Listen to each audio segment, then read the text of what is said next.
Assalamualaikum warahmatullahi wabarakatuh. Bismillah, alhamdulillah, la haula wa la quwata illa billah ma ba'd.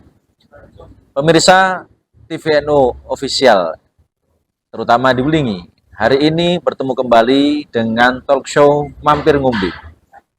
Alhamdulillah kita ada di sebuah tempat yang kita hampiri ya, untuk sejenak kita meminum ilmu-ilmu. Di antaranya ilmu tentang pelajar kepemudaan. Pada kesempatan kali ini kita ada di rest area tepi kali, tepatnya di Tangkil. Tempatnya sangat nyaman dan kami ucapkan terima kasih kepada owner dari tepi kali yang memberi kesempatan kami untuk bisa take video di sini. Terima kasih. Hari ini sangat spesial di penghujung tahun 2023 menuju ke tahun 2024. Sudahkah resolusi-resolusinya, tujuan-tujuannya tercapai hari ini? Kalau belum, masih ada waktu 30 hari lagi untuk dikebut terus. Dan hari ini kita bersama public figure di Kabupaten Blitar, seorang duta pelajar Nahdlatul Ulama Kabupaten Blitar sejak tahun 2021. Kita bersama dengan rekan kita Alfi Fariha Husnail. Ya. Halo Mbak. Malam, Mas Adi. Ya. Gimana kabarnya? Alhamdulillah sehat. Alhamdulillah bisa berjumpa malam hari ini. Sebagai duta pelajar keliling-keliling. Alhamdulillah ke Surabaya, ke Blitar. Di Surabaya aktivitasnya? Kesibukannya di Surabaya sekarang kuliah. Alhamdulillah. Di mana? Saya kuliah di dua tempat. Dua tempat? Iya, di Universitas Airlangga dan di Universitas Terbuka. Wah, ini luar biasa sekali. Kita doakan mudah-mudahan segera tuntas. Amin. Studinya, kemudian juga bisa menularkan ilmunya di Kabupaten Blitar, terutama untuk pelajar-pelajar Nahdlatul Ulama. Betul. Emangnya jadi duta pelajar NU itu tugasnya seperti apa sih? Iya. Jadi sebenarnya kalau membicarakan duta pelajar NU ya, kita membicarakan tugas ini, perjalanannya pun nggak yang gampang akhirnya menjadi duta pelajar. Ada ya, kita mulai dari pemilihan waktu itu, pemilihan pun dari sekian banyak dari pelajar dari IPNU IPPNU yang mendaftar pada waktu itu juga sangat banyak. Ada seleksi administrasi, kita juga membuat video sesuai dengan tema, waktu itu akselerasi pelajar. Kita membuat video, lolos administrasi, baru kita masuk ke wawancara. Wawancara pun kita ditanyain tentang pelajar sekarang, akselerasi pelajar seperti apa, pelajar Nahdlatul Ulama. Dan kita juga dites ngaji, Mas. Wah. Kita juga dites ngaji. Jadi alhamdulillah ini artinya kalau pelajar kita beranggotakan 12 orang. Kalau ada tes ngajinya dan dari sekian banyak IPNU IPPNU artinya kita alhamdulillah bisa ngaji semua. Karena sampai lolos gitu. Harus, karena kalau nanti duta nggak bisa mengaji, ini bagaimana yang nanti ikut jadi anggotanya? Bener. Alhamdulillah bisa ngaji semua. Kita ada tes wawancara, tes mengaji. Kemudian ada 12 orang finalis. Nah, di final itu ya seperti pada layaknya duta, kita juga ada tanya jawab, kita juga ada presentasi, kita juga ada unjuk bakat. Oke, tadi ada video tentang akselerasi pelajar. Iya, berarti rekan kita Alfi ini masuk di duta pelajar diantaranya karena meng-highlight akselerasi pelajar. Iya. Kalau boleh tahu, apa yang di-highlight di akselerasi pelajar ini? Iya, jadi kita pentingnya mengakselerasi. Jadi kita tuh harus yang satset gitu, Mas, sebagai pelajar ya. Akselerasi kita harus satset. Jadi gimana kita bisa memanfaatkan peluang sebagai pelajar. Nah, kita harus mengisi ruang-ruang tersebut. Seperti itu. Jadi sebagai pelajar kita harus memanfaatkan peluang. Kalau sekarang misal digitalisasi dan teknologi ini yang sekarang lagi gencar-gencarnya. Kalau kita sebagai pelajar nggak bisa memanfaatkan itu, kita jadi kalah sama si teknologi ini. Padahal kita sumber dayanya itu justru harusnya sudah sangat luar biasa. Nah, kita sebagai pelajar harus memanfaatkan teknologi dan digitalisasi itu untuk ya kita berjalan cepat. Seperti itu. Kalau gitu, ketika menghadapi permasalahan, maka harus ada analisis dari seorang duta pelajar itu. Dengan tagline-nya akselerasi pelajar itu, analisis apa dari rekan kita Alfi ini untuk mengetahui pelajar di Kabupaten Blitar, terutama pelajar Nahdlatul Ulama? Iya. Saya juga belajar di manajemen, kita juga belajar, dan pun kita di organisasi kita menerapkan analisis tersebut, Mas Adi. Jadi kita pastinya nggak hanya di ruang di lingkup pelajar saja, pun kita di setiap permasalahan harus menganalisis seperti itu. Kita harus menganalisis mulai dari kekuatan, kelemahan, kemudian peluang, dan juga ancaman. Ini nggak hanya pelajar aja ya tentunya, Mas Adi, pun di setiap permasalahan atau ya mungkin yang sering kita hadapi lah, kita juga harus mengetahui itu semua. Kita harus menganalisis, pun kita harus tahu plus minusnya kayak gitu kan. Kita harus tahu kekuatan, kelemahan, peluang, dan juga ancaman. Itu yang disebut dalam teori SWOT berarti ya? Iya, betul. Itu kalau tidak salah SWOT itu merupakan kurikulum di pendidikan tingkat dasar, terutama di PNU IPPN loh. Iya, jadi memang itu juga kita ajarkan, dan kita terapkan, Mas Adi. Di setiap apapun kegiatan, kita memang harus menganalisis tujuannya, biar kita tahu solusinya dengan tepat, biar kita tahu inti masalahnya itu dari mana. Nggak cuman berdasarkan opini saja, nggak berdasarkan dari permukaan. Jadi kita menganalisis sampai ke akarnya. Nanti solusinya pun kita juga selesai semuanya. Oke, kalau dari analisis SWOT pelajar di Kabupaten Blitar seperti apa? Iya, jadi kita sudah masuk ke pembahasan pelajar NU Kabupaten Blitar ya. Betul, agar pemirsa sekalian juga mengetahui. Mungkinkah nanti di wilayah lain, mungkin di luar Kabupaten Blitar juga memiliki permasalahan yang sama? Iya, betul. Ya, kita membahas pelajar, khususnya pelajar Nahdlatul Ulama seperti itu ya. Kalau dari saya sebagai duta pelajar, dan ini juga saya juga nggak sendiri sebenarnya, saya juga bersama dengan teman-teman saya, kita juga melaksanakan program, kita juga memiliki cita-cita seperti itu, Mas. Gimana sih seharusnya pelajar Nahdlatul Ulama di Kabupaten Blitar? Kalau dari analisis kami, kekuatan di pelajar NU Kabupaten Blitar itu, kita memiliki potensi demografi. Jadi pelajar di Kabupaten Blitar itu luar biasa, sangat banyak. 22 kecamatan. Betul. Kita sangat banyak pelajar, apalagi ada bonus demografi ya. Sebentar lagi kita akan menghadapi bonus demografi. Tentunya akan semakin banyak pelajar di Kabupaten Blitar. Nah, pelajar Nahdlatul Ulama, kita punya potensi demografi, itu kekuatan kita. Kita memiliki sumber daya manusia yang banyak. Nah, dengan itu kita bisa memanfaatkannya. Dengan banyaknya itu tadi, kita bisa memanfaatkannya. Dengan itu kita bisa hubungkan dengan peluang.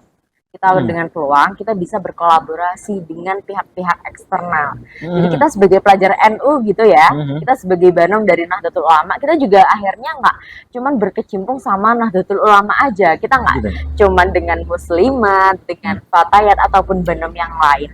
Kita juga menyasar dengan pemerintah Kabupaten Blitar. Kemudian dengan stakeholder yang kita pun juga membangun kerjasama, kita membangun kolaborasi. Itu hubungannya antara kekuatan dan peluang. Iya. Wah, menarik. Kekuatannya yang begitu besar secara kuantitas, besar, 22 kecamatan. Peluangnya adalah terbukanya program-program dari Dinas Pendidikan, terutama Dinas Pendidikan dan Kementerian Agama di Kabupaten Blitar. Apalagi PNU IPPN hari ini pun, apalagi di Kabupaten Blitar, ini sangat eksis, Mas Adi. Jadi Blitar itu juga cukup dilihat sama wilayah-wilayah lain. Ini pelajarnya luar biasa sampai kemana-mana. Kemudian kita berkolaborasinya juga sangat baik seperti itu. Kita memang berupaya untuk memanfaatkan si kekuatan ini, karena kita menganalisis ya, memanfaatkan kekuatan ini untuk kita bisa membuka peluang-peluang kita sebagai pelajar Nahdlatul Ulama itu. Jadi kita nggak hanya membawa akselerasi pelajar ini, kita harus menempatkan di mana, tapi ya kita memang harus melakukannya. Kita harus menjaring networking seperti itu. Kita harus membuka peluang-peluang yang baru yang sudah ada, tentunya dilanjutkan, dan juga membuka peluang yang baru. Betul. Di Kabupaten Blitar ini di dunia pendidikan ada dua yang mengampu, adalah Kementerian Agama dan juga Dinas Pendidikan. Kementerian Agama program terkait pelajar banyak, kita tahu betul, apalagi nanti ke bawahnya ada LP Ma'arif juga. Nah, kemudian di Dinas Pendidikan saat ini juga digaungkan ada School Religion Kultur.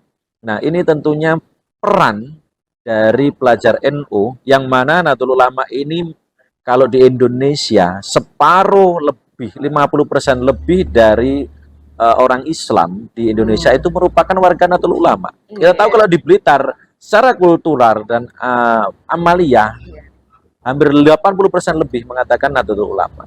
Ini menjadi opportunity.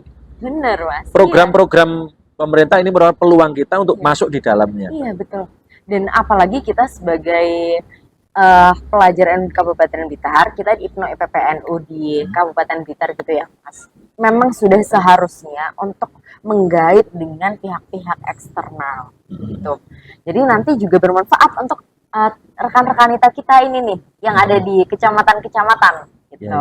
Itu juga lebih memudahkan dengan kita dari Kabupaten Blitar gitu ya, apalagi dari pengurus cabang ini sudah memperhatikan sebegitunya apa yang harus kita lakukan. Nah, itu nanti ke bawahnya pun juga lebih gampang. Lebih gampang. Ya, lebih gampang. Karena kita punya potensi bahwa organisasi terutama IPNU IPP ini sampai ke tingkat ranting dan anak ranting. Benar. Jadi kita punya kecamatan sangat banyak, kita punya pelajar sangat banyak, kita punya strukturnya itu sangat jelas ya, dari cabang, kemudian anak cabang, kita juga punya ranting. Itulah yang itu sudah menunjukkan bahwa itu bukti kita memiliki pelajar yang sangat banyak, kita memiliki sumber daya yang luar biasa. Secara kekuatan gitu ya. Benar, Mas, itu secara kekuatan. Tinggal bagaimana masukkan kepada penyelesaian peluang-peluang itu tadi. Memanfaatkan kesempatan. Benar. Nah, tentunya kalau di bingkai itu ada strengthness dan juga opportunity-nya. Berarti kemudian selain kekuatan dan juga peluang, pasti ada kelemahan dan ancaman. Iya, benar, Mas Adi. Ada kelemahan dan ancaman. Ini pun per hari ini kita juga sangat memperhatikan tentang kelemahan dan juga ancaman. Contoh nih, Mas Adi, kita jadi santai-santai aja ya, kita cerita-cerita aja.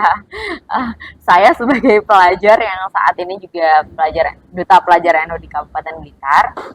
Nah, kelemahannya pelajar-pelajar di Kabupaten Blitar ini juga saya juga banyak mendengar dari para guru, karena teman-teman saya pun hari ini juga banyak yang menjadi profesi guru. Kemarin juga barusan hari guru ya, jadi lumayan rame hari guru. Nah, kelemahannya ini saya memperhatikan ada kasus-kasus pelajar, ada yang bunuh diri. Pasti ini semuanya kita dengar, Mas Adi pun pasti juga tahu. Mahasiswa ada yang bunuh diri, pelajar pun juga ada, bahkan di Blitar pun kasus itu juga ada gitu ya, Mas ya. Betul, masuk ke media nasional. Iya, di media pun itu juga rame, itu juga banyak, Mas, yang menanyakan ke saya. Mau menanyakan waduh ini gimana ini Alfi gitu. Ada pelajar yang bunuh diri, dan ya itu tentunya karena dunianya ini yang sangat tidak pasti ya, Mas Adi ya. Karena banyaknya ancaman, nanti kita sambungkan dengan ancamannya. Kelemahannya itu, mereka tidak, kalau saya rasa itu ya, keteguhan atau ketangguhannya ini bisa saja kurang. Ya, jadi kalau kita ber-IPNU IPPNU, ini harusnya ketangguhannya itu sudah lebih di atas rata-rata. Karena mereka mendapatkan ilmu pengetahuan umum di sekolah jelas. Apalagi kalau mereka gabung di IPNU IPPNU. Makanya duta pelajar ini tujuannya untuk mengajak teman-teman ini yang belum ber-IPNU IPPNU itu tertarik dengan IPNU IPPNU gitu. Nah, kita juga pada akhirnya kita harus berkontribusi untuk apa? Menekan kasus-kasus pelajar-pelajar itu. Kita harus gimana sih? Kenapa masih ada kasus seperti ini? Kenapa masih ada kasus pelajar yang bunuh diri? Nah, itu kan juga sangat kompleks ya permasalahannya, dari permasalahan pribadi, kemudian permasalahan lingkungan tentunya. Pun itu masalah tentang kasus bunuh diri, kasus bullying pun itu nggak bisa kita hindari. Di mana di dekat kita pun pasti ada kasus bullying. Dengan Kelemahannya, ya, ya kelemahannya tuh gimana ya, masih di beberapa part tuh masih ada banyak kasus gitu mas, Wah. apalagi di Kabupaten Blitar. itu diantaranya juga karena demografi kita, Iya, tempatnya luas, 22 tempatnya kecamatan, luas, betul. banyak yang relief tempatnya itu gunung, otomatis meskipun kita secara organisasi itu sampai ke anak ranting, namun Iya, juga untuk menjangkau dan pengawasan, controlling, iya, itu juga butuh butuh kekuatan tersendiri. benar mas. Wilayahnya Kabupaten Blitar ini sangat luas. Jadi ada yang pendidikannya tersentral ya. Biasanya ini sekolahannya semuanya dekat, aksesnya juga gampang. Tapi ada teman-teman kita yang di daerahnya mungkin di daerah selatan gitu ya, di daerah pantai. Nah, itu sekolahnya pun masih jauh, jalannya, akses jalannya pun juga kadang masih ada yang susah gitu. Itu juga termasuk kelemahan. Di IPNU PPNU pun, Mas, kita kan pasti juga kesana kemari gitu ya. Kita akses jalan, kita mau kegiatan, tapi saya sangat luar biasa bangga dan mengapresiasi setinggi-tingginya kepada teman-teman IPNU IPPNU yang sampai hari ini masih semangat untuk berjuang. Bahkan di penjuru manapun gitu. Iya, iya, iya. Dia masih hadir untuk rutinan, dia masih hadir untuk bertemu dengan teman-teman gitu. Wah, keren. Ya, Iya. memang nanti ke depannya di antara tantangannya adalah bagaimana pengorganisasian dari IPNU IPPNU ini menjadi motor serangan nanti bagaimana kan? 22 kecamatan loh ini ya. Iya. Oke, oke. Kemudian kalau ancaman-ancamannya, Mas. Membahas tentang ancaman ya Mas Adi. Pada hari ini kita dihadapkan dengan teknologi yang luar biasa, artificial intelligence. AI. Iya, kita juga bisa membahas AI itu sudah di apa ya, di setiap lini kehidupan kita itu bahkan sangat dekat dengan artificial intelligence. Kalau kita tahu apa namanya kemarin yang Disney Oke. ya itu kan juga cukup ramai ya. Lingi seperti apa kalau di Disney, Iya. Talun seperti apa atau kecamatan yang lain. Itu kan juga merupakan contoh dari artificial intelligence. Kalau saya membicarakan tentang ancaman, Ancaman. ini saya bisa menyampaikan bahwa kita ada di era VUCA, Mas Adi. Suka. Iya. Menarik, menarik. Iya, iya. Oke, oke. Ini pasti juga teman-teman udah nggak apa namanya, udah pasti udah sering denger sih Mas era Betul. VUCA karena memang ini sudah ada di depan mata. Ini Betul. era VUCA. VUCA itu sudah digunakan istilah ini sejak 1978. Kemarin ter-highlight juga oleh Rois Am PBNU kita, Bapak Kiai Haji Miftahul Akhyar, bagaimana peran serta Nahdlatul Ulama ini di era VUCA. Mungkin bagi pemirsa yang belum paham tentang VUCA, Iya. VUCA itu volatility, kemudian Iya. uncertainty, complexity, dan ambiguity. Nah, ini Bener. kita bedah. Iya, Menarik. boleh. Gimana? Iya. Ya, VUCA. Jadi memang ada V-nya volatility. Volatility, ya. Volatility ya. Ya. Yang Kemudian artinya perubahan yang Iya. tidak menentu. perubahan yang sangat cepat ya, perubahan. Jadi situasinya tuh nggak terprediksi, Mas Adi, ya. Ya. Itu sudah bukan rahasia umum. Kita memang sangat dihadapkan dengan masa depan kita seperti apa ini, ke depan ini besok akan seperti apa. Kemudian, ya ketidakpastian Ya. sama Uncertainty juga, ya. Iya, uncertainty itu ketidakpastian. Gimana ini ke depannya? Apalagi kalau sudah lulus dari sekolah ini tanda titik atau tanda koma. Tidak pasti. Tidak pasti. Ya. Kemudian yang kompleks- ketiga complexity. Iya, kompleksitas karena banyaknya elemen yang terlibat seperti itu, akhirnya ini jadi rancu, jadi Rumit kompleks, sekali ya. iya, jadi sangat rumit, benar. Kemudian ambiguitas ya, ambiguity. Pun itu menurut saya dari keempat itu tuh memang sesuatu yang benar-benar perubahan yang tidak dapat diprediksi gitu. Ambiguitas ketidakjelasan gitu ya, kurang jelas seperti itu. Ini benar atau salah? Bener kayak gitu. Jadi apa ya, kalau kita membahas tentang era VUCA pun seperti contohnya kita kemarin COVID gitu ya Mas. Kita kan juga nggak pernah memprediksi adanya pandemi Corona. Awalnya kita mau libur 2 minggu Mas. Kita sekolah, kuliah itu mau libur 2 minggu. Pada kenyataannya kita liburnya 2 tahun Mas Adi. Betul, betul, betul. Ya, Nah ya, itu ya. juga salah satu era VUCA yang bener-bener, aduh ini kalau kita nggak berhati-hati, kemudian nggak waspada dan harus jelas gitu ya Mas. Maksudnya apa yang akan kita lakukan, kita harus punya value, kita harus berdiri di mana gitu ya. Kita akan terbawa arus si era VUCA ini. Betul. Karena kita nggak punya pendirian itu ya. Kita Iya. nggak tahu nih ke depannya gimana. Kita nggak bisa memprediksi. Karena ya sangat kompleks itu, sangat rumit tadi. Betul. Apalagi di arus yang seperti ini, kita itu butuh tali yang kuat. Iya. Ya, kalau belum jadi anggota IPNU PPNU lah minimal itu ya, itu kurang mendapatkan support dari secara pembelajaran dan juga pengetahuan organisasi. Iya. Memang di dalam era seperti ini, itu yang namanya ambiguitas itu sangat-sangat tinggi. Saya menyadari pula bagaimana ketika pelajar-pelajar kita itu menjadikan dasarnya adalah sosial media, ini jadi ambigu sebenarnya bagi mereka. Ini benar atau salah? Iya, Ini Mas. tren yang baik atau buruk Iya. atau bagaimana? K-pop itu sebenarnya, ini mohon maaf saya jangan dibully ya nanti. K-pop itu sisinya sebenarnya harus kita kembangkan atau kita ATM-kan, amati tiru modifikasikan.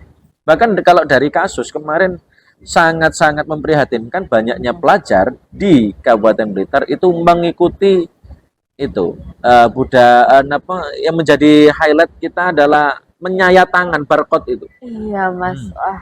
Nah, ini kan itu sebenarnya kan yang jelas-jelas itu tidak baik, tapi kok sampai dilakukan kemudian ngikuti tren, ini berbahaya sekali. Berbahaya sekali. Iya. Peran pelajar NU di situ. Iya. Saya menanggapi dulu ya. Saya menanggapi dulu. Itu pun saya juga miris Mas Adi melihatnya ya. Kenapa? Sebenarnya mereka itu kalau dia tuh sebenarnya tahu kalau itu sebenarnya tuh nggak baik. Soalnya kalau misalkan saya dengar cerita dari guru atau teman-teman saya yang guru, Bu, jangan dikasih tahu ke orang tua ya. Nah, artinya kalau dia bilang seperti itu, dia kan takut dimarahi. Kalau dia takut dimarahi, artinya ini kan juga perbuatannya sebenarnya tidak patut ya, tidak benar gitu. Nah, ini itu dia cuma mengikuti tren. Ya, mungkin kita bisa mewajarkan karena pelajar atau teman-teman itu masih labil gitu ya, Mas Adi ya. Jadi cuma mengikuti tren. Nah, di sini perannya pelajar NU itu sangat penting. Nah, kita nggak sendiri karena kita punya stakeholder, Mas Adi ya. Kita pun juga menyasar ke APM Ma'arif NU yang dia punya lembaga pendidikan gitu kan. Punya lembaga pendidikan itu kan yang lebih gampang ya. Selain ke dinas pendidikan pun kita juga pasti ke dinas pendidikan dan ke lembaga APM Ma'arif itu, ke lembaga pendidikan Ma'arif. Yang di situ ada TPQ, ada Madin juga yang formal maupun non formal. Jadi memang nggak cuman ke sekolah aja, memang kita harus menanamkan nilai-nilai itu nggak cuman ke sekolah karena teman-teman pelajar itu tentunya nggak cuman sekolah. Hari ini pun teman-teman juga mengaji. Nah, peran IPNU IPPNU yang sangat penting itu adalah karena kita dekat gitu ya Mas.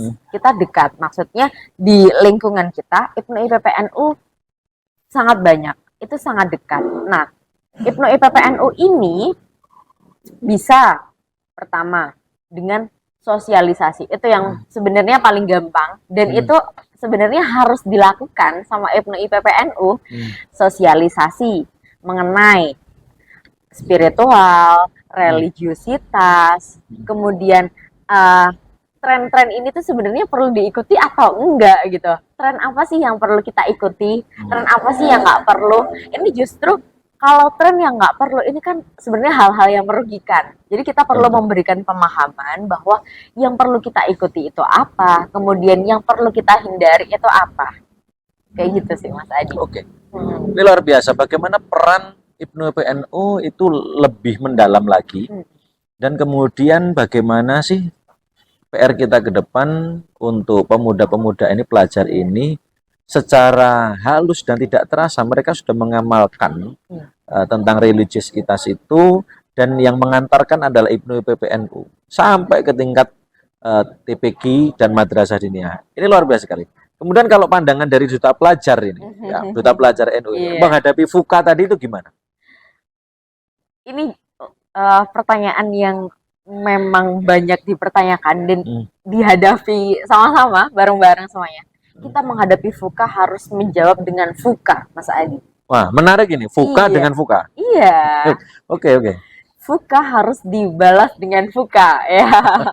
Harus dijawab pula dengan FUKA. Tapi ini FUKA-nya bukan yang akhirnya ketidakjelasan, kompleksitas ini kita juga balas dengan kompleksitas yang sama, enggak seperti itu, tentu. Jadi beda nih, tapi sama, FUKA dibalas juga dengan FUKA. Jadi ada yang beda. Oh, yang positif ini, FUKA yang positif ya? Jelas. Jadi kita harus membalas dengan nilai-nilai yang positif. Nah, V-nya ini vision. Visi ya? Iya, visi. Jadi kita gimana sih visi kita ke depan? Pun Ibnu IPPNU ke depan harus seperti apa? Kita sebagai pelajarnya itu juga harus punya visi ke depan seperti apa? Menghadapi perubahan kita harus berjalan di mana? Kita harus menjalankan. Tadi kalau Mas Adi bilang menghadapi akhir tahun gitu kan? Apa yang belum kita capai? Nah, itu juga visi kita tuh yang belum tercapai apa sih gitu. Kita juga harus melihat balik gitu ya, kilas balik kita apa sih yang belum kita lakukan. Kemudian U-nya itu adalah, sebentar Mas, saya agak nyontek dikit nggak apa-apa ya. Harus ini agar jelas iya, sanatnya. Agar jelas. Jadi nggak salah nih ya. Nggak asal. Iya. Understanding ya. Jadi harus mengerti apa yang kita hadapi sekarang, apa yang akan kita hadapi, realnya di lapangan seperti apa. Yang jelas kita tahu kan realnya di lapangan ya. Kita harus mengerti benar-benar situasi kondisinya pelajar Nahdlatul Ulama itu seperti apa. Itu benar-benar kita harus tahu. Kita tadi juga udah analisis SWOT gitu ya. Nah, jadi kita harus mengerti, understanding, dan kita harus mengikuti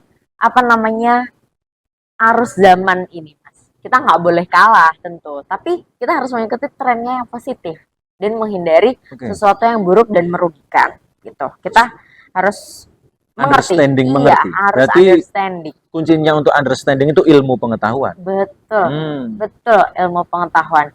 Jadi dengan kita ikut Ibnu IPPNU ya, kita dengan ikut Ibnu IPPNU kita nggak cuman memiliki kecerdasan emosional, kita juga memiliki kecerdasan spiritual, Mas Adi. Iya, karena selain pengetahuan yang didapatkan di Ibnu IPPNU, karena Ibnu IPPNU kita nggak cuman rutinan saja, kita hanya pengajian aja enggak, tentu. Karena kalau cuman pengajian aja Ibnu IPPNU hari ini mungkin bisa mati.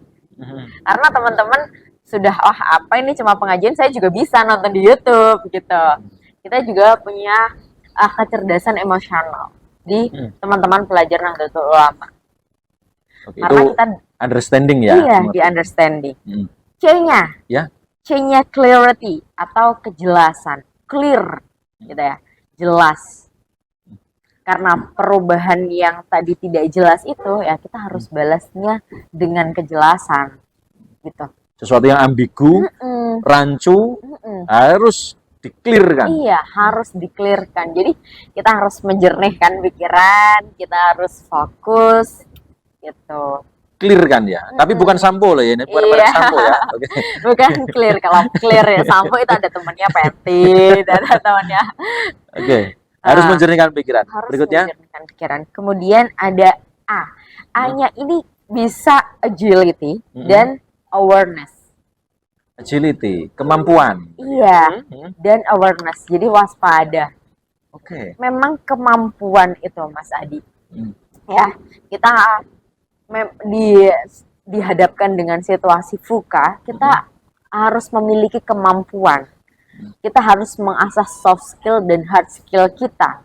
Dengan soft skill di IPNU IPPNU jelas, ini soft skill sudah diajarkan ini Mas, sudah ditanamkan. Jadi buat teman-teman yang belum gabung IPNU IPPNU wajib banget sih buat join IPNU IPPNU gitu. Karena kita dapat kecerdasan emosional, kecerdasan spiritual, ilmu pengetahuan, analisis SWOT, kemudian kita juga diajarkan untuk menghadapi perubahan yang sangat cepat itu gimana. Nah, kita juga memiliki kemampuan dan kewaspadaan tentunya. Waspada. Jadi menghadapi VUCA dengan VUCA. Menghadapi VUCA dengan VUCA, betul. Fa'inna malusri yusron, inna malusri yusron. Bersama dengan kesulitan ada kemudahan. Maka dalam setiap ada masalah itu bersamaan dengan solusinya sebenarnya. Ini cocok ini VUCA. Iya. Kalau saya boleh mereduksi tadi silakan, solusi dari seorang duta pelajar kita ini ya, salah satu kader yang membanggakan ini, saya cocokkan dengan kitab Jami'ul Ahadits dari Imam Suyuti. Di situ disampaikan sebuah hadis mauquf di mana Sayyidina Umar itu mewajibkan penduduk Syam untuk mengajarkan kepada anak-anaknya itu berenang, kemudian memanah dan menunggang kuda. Yang ketiga, sekali lagi berenang, memanah, dan menunggang kuda. Berenang ini durabilitas, kekuatan kita, mengasah kekuatan kita. Saya sambungkan dengan yang tadi disampaikan, ini hard skill, hard kompetensi. Ya, kekuatan bagaimana kita menghadapi segalanya, nggak gampang lemah, ya, nggak gampang tepar, nggak gampang baper juga Mas. Ya, betul. Bukan manusia-manusia lemah ya. Ya harus kuat, durabilitasnya harus kuat karena kompetisi pribadi kita dengan diri sendiri ini sangat panjang.